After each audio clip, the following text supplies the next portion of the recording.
ሰበር ዜና ጠንካራ መሪ ትችትን አይፈራም አይሸሽምም። እስከዛሬም ድረስ አብዛኛው አመራሮች በኃላፊነት ላይ ቆዩት በመልካም ምግባራቸውና በውጤታማ ስራዎቻቸው ሳይሆን በጎሳና በኮታ ነው። እድሜ ልኩን ህዝብን እርስ በርስ በጎጥና በጎሳ ሲያከፋፍልና ሲሰርቅ የኖረውን አመራር ካለበት ኃላፊነት ሲነሳ ወይም ሲተች የህዝብ ልጅ ፊት አውራሪ የለውጥ መሐንዲስ የኛ ጀግና ማለት ልምድ እየሆነ መጥቷል ሲል አክቲቪስት ምትኩ ሜሶ ስም ሳይጠቅስ የሰሞኑን የክልሉን አደረጃጀት ዘርፍ ኃላፊ አቶ አሸናፊ ኤልያስን የሚዲያ ሰራዊትም ተችቷል። ከቀናት በፊት በሲዳማ ኒውሱ ጋዜጠኛ ኢዮብ ሽመልስ የተጀመረው ተቃውሞ በመስፋቱና አቶ አሸናፊና አቶ ታሪኩ ለማ እየወሰዱት ያለው አደገኛ እርምጃን ተከትሎ አክቲቪስት ምትኩ ሜሶ በይፋዊ ማህበራዊ ትስስር ገጹ ስም ሳይጠቅስ አመራሮቹንና የአመራሮቹን ውታፍነቀ የሚዲያ ሰራዊቶችንም ተችቷል። አክቲቪስት ምትኩ ሜሶ ጥንቅቅ ባለ አማርኛ ባሰፈረው ጽሁፍም በየትኛውም የፖለቲካ መድረክና ኃላፊነት ላይ ያለ መሪ ወይም አመራር የሚመዘነው በግል ብቃቱና ለህዝብ በሰጠው አገልግሎት መሆን አለበት። የአንድ መሪ ድክመት ወይም ክፍተት በግል መተቸት ጥላቻ አይደለም፣ የዜጎች ዲሞክራሲያዊ መብት ነው እንጂ አንድ አመራር ሲተች ጉዳትና ጥቃት ለማድረስ ሳይሆን እንዲታረምና እንዲሻሻል የሚያገለግል ጤናማ የፖለቲካ ባህል ነው ሲል ሀሳቡን ገልጾ ጠንካራ መሪ ትችትን አይፈራም አይሸሽምም፣ ያዳምጣልም፣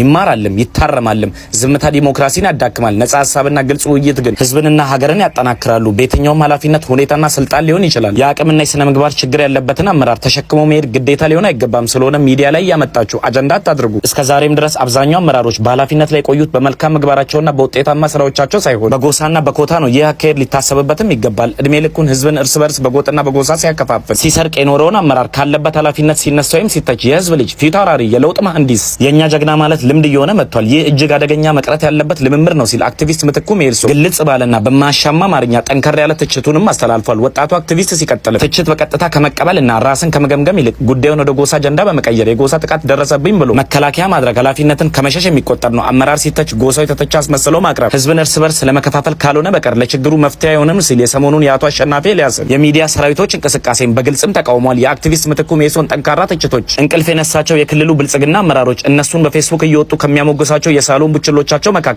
አንዱ የሆነው የክልሉ ብልጽግና ተሿሚ አቶ ቅዱስ ጋቹም አርፋጆች የትናንትኛን መሆን ሲሞክሩ እኛ ግን የነገን እየሰራን ነው ሲል የቀድሞ ትግልን በማሰብ በሚመስል መልኩ ለአክቲቪስት ምትኩ በአሳዳሪዎቹ በኩል የተላከለትን ጽሁፍም በማህበራዊ ገጹም አጋርቷል። አቶ ቅዱስ ጋቹ በሲዳማ የክልልነት ጥያቄ ወቅት በፌክ የፌስቡክ አካውንቶች ገጽታውን የገነባ በእነ ተስፋ ጽዮን ለገሰ ምድር አንቀጥቅጥ የተቃውሞ ጥሪዎች ራሱን ለድርድር አቅርቦ በሲሚንቶ ንግድና በቀበሌ ቤቶች እንዲሁም በአዲስ አበባ መኖሪያ ቤት ገንብቶ ኪሱን ካደለበው በአቶ ታሪኩ ለማ እርዳታ ወደ ስልጣን ያለ ትምህርት መመዘኛ እንዲመጣ የተደረገ ከአንድ ዓመት በፊት በክልሉ ምክር ቤት በጎሰኝነትና በጎጠኝነት የተገመገመ የአብርሃም ማርሻሎና የአስፋው ጎኔሶ አልጋውራሽ ነው እየተባለም እንደሚጠራ ጣቢያችን ከምንጮቹም አረጋግጧል። ሲዳማ ኒውስም የአቶ አሸናፊ ኤልያስን የሚዲያ ሰራዊቶች በግልጽ ለተቃወመ አክቲቪስት ምትኩ ሜሶ ያለውን አክብሮት እየገለጸ አክቲቪስቱ በሴራና በተንኮል በአቶ አስፋው ጎኔሶና በአቶ አሸናፊ ኤልያስ ከኃላፊነቱ እንዲባረር የተደረገ የሲዳማ ፌዴራሊስት ፓርቲን ትደግፋለህ በሚል በርካታ እንግልቶች የደረሱበት ወደፊት የሲዳማ ዕጣ ፈንታን የመወሰን እድል እጃቸው ላይ አሉ ከተባሉ የሲዳማ ወጣት ታጋዮች አንዱ መሆኑን ጣቢያችን እየገለጸና ለአክቲቪስት ምትኩ እውቅናን እየሰጠ መለይ ሲዳማ በክልሉ ብልጽግና የሚደረጉትን ከፋፋይ አጀንዳዎችን በአንድ ድምጽ እንዲቃወም ሲዳማ ኒውስ ጥሪም ያቀርባል።